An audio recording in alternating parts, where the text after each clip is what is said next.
Bonjour, je vais parler du 13e et dernier épisode de la saison 2 de Titans.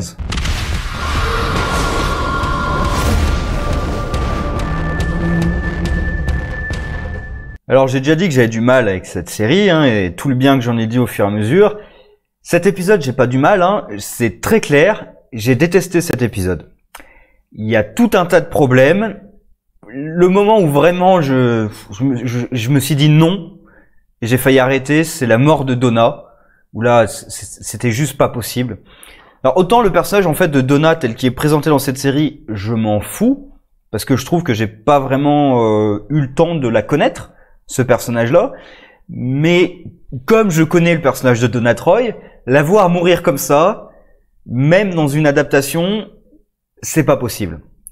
C'est clairement pas possible. Ensuite, il y a tout un tas de problèmes. Je dirais le problème principal, c'est que c'est quand même extrêmement rushé. La fin des arcs sont extrêmement rushés. Et en plus, l'épisode fait 45 minutes, je crois. Et en fait, la partie scénaristique, enfin, la fin des deux arcs, parce qu'il conclut l'arc Deathstroke en 10 minutes à peine. Et ensuite, il conclut l'arc Cadmus, pareil, en même pas 20 minutes. Du coup, ça fait 30 minutes d'épisode à peu près. Et il y a 15 minutes un peu molles à la fin où on voit l'équipe qui du coup est en deuil par rapport à la mort de Donna. Mais comme cette mort est insupportable, c'est un petit peu énervant de les voir en deuil. Et on voit l'équipe qui se soude avec un dîner et tout. Et à la fin, il y a la marche héroïque comme ça dans une ruelle.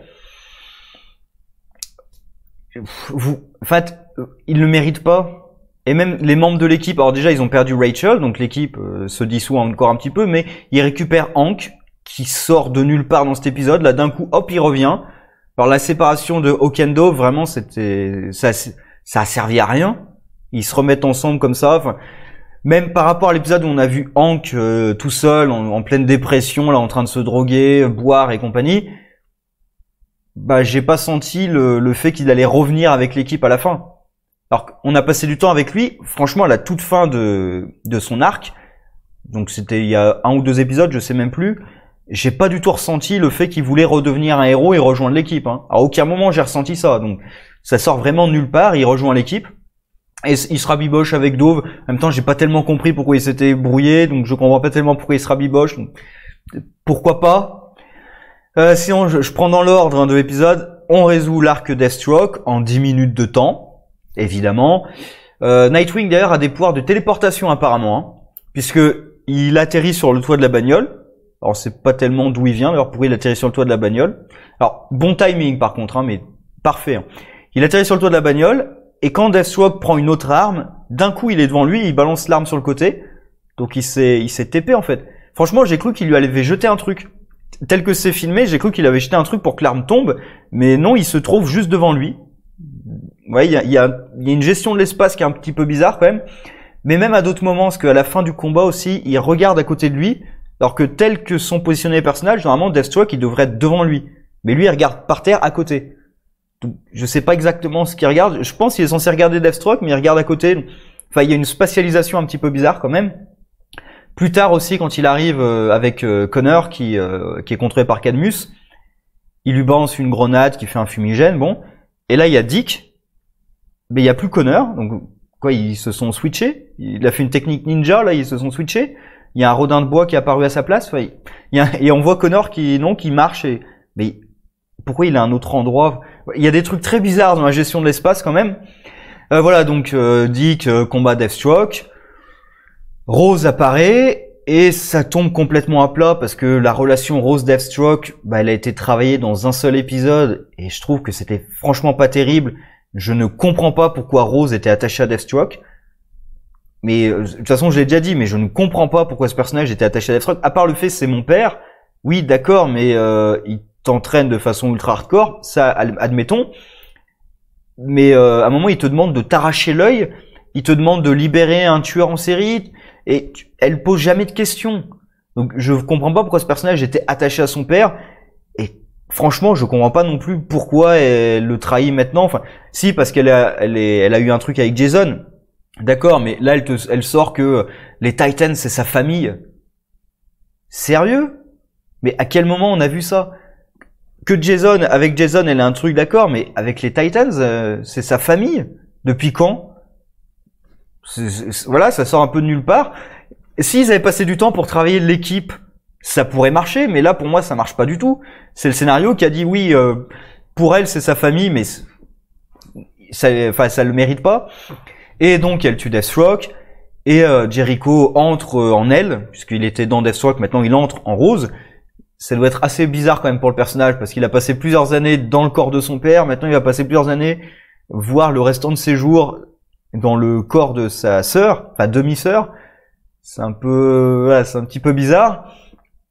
Et en plus, qu'est-ce qui va se passer quand Rose va mourir, naturellement ou pas d'ailleurs? Il va encore changer de corps, donc il est plus ou moins immortel, Jericho, maintenant?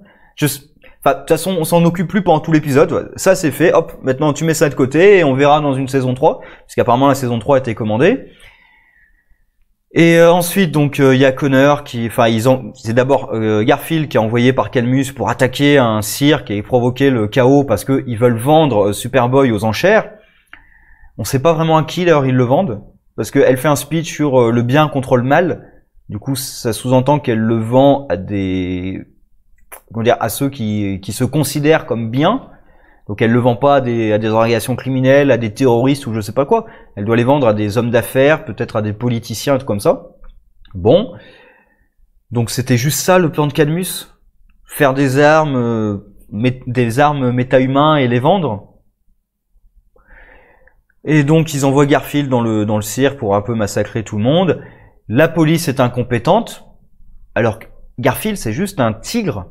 D'ailleurs, c'est dommage qu'ils aient pas augmenté ses pouvoirs, parce qu'il s'était transformé en serpent, il me semble, à la fin de la saison 1, si je dis pas de conneries. Et ils ont pas du tout travaillé le fait qu'il pouvait peut-être se changer en d'autres animaux. Parce que je peux comprendre qu'ils le fassent pas se changer en animaux énormes, parce que normalement il peut vraiment changer en tout. Mais ils auraient pu faire travailler justement le fait qu'il soit transformé en serpent, peut-être qu'il aurait pu se transformer à nouveau en serpent. Peut-être en d'autres types d'animaux, avec des tailles diverses. Ça aurait pu être intéressant. Même s'il y a des problèmes de CGI, j'imagine que voilà, ils ont pas les fonds et tout. Là, on voit clairement que le CGI est dégueulasse. Mais bon, ils auraient pu essayer de faire ça, parce que le modèle du serpent, ils l'avaient. Donc ils auraient pu essayer de travailler ça, qu'il puisse avoir plusieurs transformations.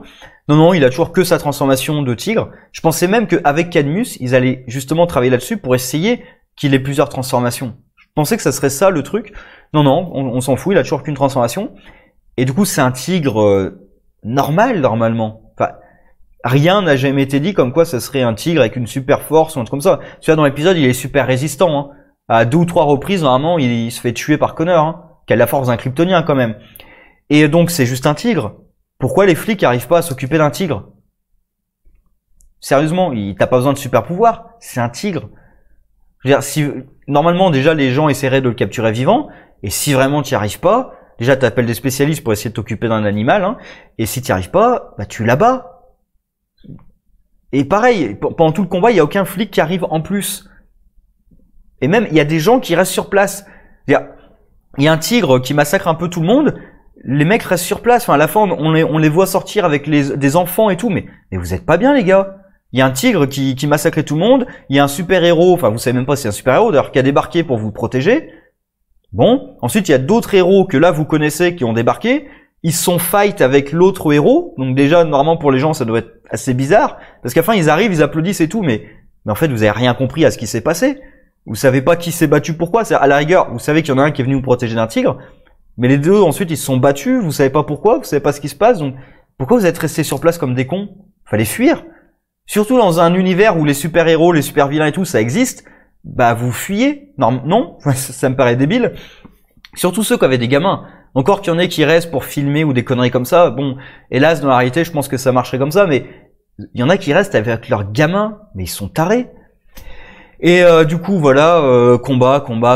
Il y a Hank qui débarque, combat. Bon, ça sert à rien parce que à part Donna, il y a personne qui a la force de frappe pour essayer de vaincre Connor. Il y a personne qui pense amener de la kryptonite. Les mecs savent qu'ils vont affronter un kryptonien, enfin un clone de kryptonien. Personne ne pense amener de la kryptonite. Alors par contre, un bon point, c'est Starfire qui dévoile à l'équipe quand même que elle perd ses pouvoirs. Voilà, elle est pas conne. On va affronter un clone de kryptonien. Je vous préviens à l'avance, j'ai plus mes pouvoirs. Et Rachel aussi qui explique qu'elle a du mal à les contrôler. Au moins voilà, bon point de l'équipe. Ils parlent et ils expliquent les problèmes qu'ils ont. Mais pourquoi ils ramènent pas de kryptonite? Et même plus tard, quand Connor se retourne contre Mercy Graves et Cadmus, pourquoi ils ont pas amené des armes à la kryptonite? Ils en ont. Pourquoi ils en ont pas amené? Parce que là, du coup, bah oui, ils se font vaincre. Et ils ont aucune chance. Bah oui, t'affrontes un kryptonien avec des armes ordinaires. T'as aucune chance. Alors que tu sais que c'est un kryptonien, t'essaies de le contrôler. Tu sais qu'il va affronter des personnes qu'il a déjà connues, qui ont des super pouvoirs et tout. Amène de la kryptonite pour essayer de le contrôler? Non, ça leur vient pas à l'idée. Du coup, Cadmus c'est réglé comme ça. En plus, on voit qu'il y a Bruce Wayne en arrière-plan qui sert à rien parce que les Titans vont régler le truc tout seul. Mais à l'inverse, Bruce aurait pu régler le truc tout seul sans l'aide des Titans. Et j'ai envie de dire, vu que Bruce intervient là-dedans, ça veut dire qu'il était au courant de ce qui allait se passer. Ça veut sans doute dire que la Justice League était peut-être au courant, ou alors il les a pas prévenus, ce qui serait quand même assez con parce que c'est le clone de Superman. Et tu préviens pas Superman, il y a un petit souci. Et surtout, ça veut dire que Bruce a laissé se passer le massacre. Alors, on peut dire que peut-être il a été prévenu plus tard, mais bon, s'il a piraté Camus, qui sait que ça se passe là, qu'il était au courant des enchères et tout, on peut penser légitimement qu'il était au courant d'à peu près tout, et il a quand même laissé les massacres avoir lieu. Voilà, ça me dérange un petit peu quand même. Et aussi le fait qu'il n'y ait aucun autre super-héros qui débarque alors que c'est un carnage dans le cirque, enfin un cirque, fête foraine. C'est pas un cirque, c'est une fête foraine plutôt. Et donc la mort de Donna, catastrophique, avec un pylône qui tombe, pylône électrique qui tombe. Bon, déjà, comme j'ai dit, ça me dérange qu'il y ait encore des gens sur place alors que t'as un massacre qui a eu lieu. Mais bon, les gens s'éloignent du pylône parce que le pylône, il a l'air de tomber au ralenti. Donc il y a personne sous le pylône. Enfin, en tout cas, on voit personne sous le pylône. Et elle fonce dessus pour le bloquer, alors qu'il y a personne dessous déjà. Et elle meurt électrocutée. Sérieusement. Elle meurt électrocutée par un pylône. Et si c'était Connor qui était allé bloquer le pylône, là, lui aussi il serait mort électrocuté, alors qu'il est à moitié kryptonien. Parce que elle, alors c'est jamais dit clairement dans cette série si elle est Amazon ou pas. Enfin, elle vient enfin en tout cas, elle est allée sur Themyscira, elle a des pouvoirs d'Amazon, donc c'est jamais dit à quel point elle est Amazon ou pas. Parce qu'après, en fonction des versions des comics, Donna Troy a vraiment des trucs très différents. Mais bon, tel qu'on la présente dans la série, j'ai l'impression que c'est une vraie Amazon, 100% Amazon, et tu vas me dire qu'elle résiste pas à un courant électrique. Alors d'accord, même un courant électrique ultra puissant, elle résiste à des coups d'un kryptonien, mais pas au courant électrique. Et du coup, elle meurt comme ça. Enfin, tu tues un super-héros qui en plus qui est connu, tu pourrais pas faire un truc épique. Non, là, elle meurt. C'est un accident, quoi. C'est nul. Mais franchement, c'est nul. Et donc après, on a tout le passage où il y a le deuil. Alors Rachel dit qu'elle va la suivre sur Themyscira parce que peut-être qu'elle peut la ramener à la vie. Mais en même temps, si elle peut la ramener à la vie, pourquoi est-ce qu'elle la ramènerait pas à la vie maintenant? Alors peut-être que c'est l'idée, il faut que je contrôle encore un petit peu les pouvoirs, mais si j'y arrive, je pourrais la ramener à la vie. Bah du coup, t'as aucune raison de la suivre sur Themyscira en fait. Bah voilà. Bon, Rachel s'en va. Certainement qu'elle reviendra avec des pouvoirs encore plus pétés. Et on découvre que ses pouvoirs sont déjà très pétés, puisque Bruce n'est pas celui qui a réuni l'équipe. C'est Rachel, enfin c'est l'inconscient de Rachel, qui apparemment était au courant de tout ce qui se passait avec Dick en prison et compagnie, qui a créé un Bruce Wayne. Mais au moins je me demandais, mais comment Bruce a réussi à faire tout ça? Bah oui, il a pas réussi à faire tout ça. C'est Rachel qui a tout inventé. Pourquoi pas, hein, mais... Pourquoi? Pour moi, les deux questions sont légitimes. Hein. Pourquoi pas, mais pourquoi? Et on voit Jason aussi qui regarde l'équipe avoir son deuil et qui s'en va. Bon, voilà, pour moi, c'était pas intéressant. En plus, voilà, la fin, les 15 dernières minutes, bah, c'était assez mou parce que voilà, c'était la conclusion, mais c'était assez mou. Les arcs ont été bâclés. Déjà, l'arc Cadmus dans cette saison a été bâclé, donc la fin, Rocher, bah, vous voyez. Et d'ailleurs, pareil, le fait d'avoir montré la famille de Mercy, je sais plus si je l'avais dit, et je me demandais pourquoi on montrait la famille de Mercy, et je me demande pourquoi toujours on a montré la famille de Mercy. Ça n'a servi à rien. Le personnage de Mercy Graves a jamais vraiment été travaillé. C'est la méchante qui veut faire des trucs de méchant, voilà. Deathstroke, son plan était débile du début à la fin. Surtout maintenant qu'on a vraiment que son plan c'était de prendre Dr. Light pour faire se réunir les Titans, pour faire s'infiltrer Rose, pour dissoudre les Titans de l'intérieur, Point. C'était ça son plan. Sérieusement. Donc voilà, c'était nul. Sa fin était bâclée, mais en même temps son histoire était pas terrible. Et le personnage lui-même était pas terrible. Et on termine sur une ouverture avec Blackfire qui débarque sur Terre, qui contrôle une humaine et qui change d'apparence et sans doute a ses pouvoirs. On sait pas tellement comment ça marche, cette technologie là, ni d'où ça vient. Est-ce qu'elle a des hommes sur Terre pour envoyer ça, ou est-ce qu'elle envoie ça depuis l'espace? Est-ce qu'elle est en orbite autour de la Terre? Voilà, on sait rien sur Blackfire. En même temps, les pouvoirs de Starfire déconnent, mais on sait pas pourquoi. Est-ce que c'est un truc émotionnel, ou est-ce que c'est sa sœur qui lui a fait quelque chose? On verra comment ça se passe tout ça, parce qu'ils ont prévu une saison 3. Moi, Swamp Thing, dès le premier épisode, ils ont dit on annule tout. Alors que Swamp Thing, j'ai fait une vidéo dessus, hein, j'ai des gros problèmes. Au début, j'avais vraiment accroché à cette série, j'en attendais énormément. Et au fur et à mesure, voilà, j'ai pas du tout eu ce qui était promis pour moi dans le premier épisode. Mais je pense qu'une saison 2 avec une direction différente, ça aurait pu réparer quand même pas mal de problèmes. Et en tout cas, franchement, quand je vois la série Titans, qui elle a une saison 3, je me dis que Swamp Thing, elle aurait pu avoir une saison 2, hein, franchement. Et avoir une autre direction, parce que en effet la direction qui était suivie était pas la bonne, mais ils auraient pu rediriger dans autre chose.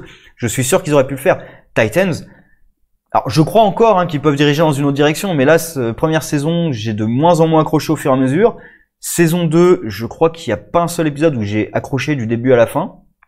Et les arcs qui nous étaient présentés, pour moi, ne sont pas bons, ne tiennent pas, sont bâclés, sont rushés. Les liens entre personnages, à part quelques-uns, il y en a toujours quelques-uns qui marchent plus ou moins, mais globalement, les liens entre les personnages, le lien de l'équipe, par exemple, je le vois pas. Je vois pas pourquoi c'est une équipe à la fin, franchement. Mais vraiment, je vois strictement aucune raison qui s'allie.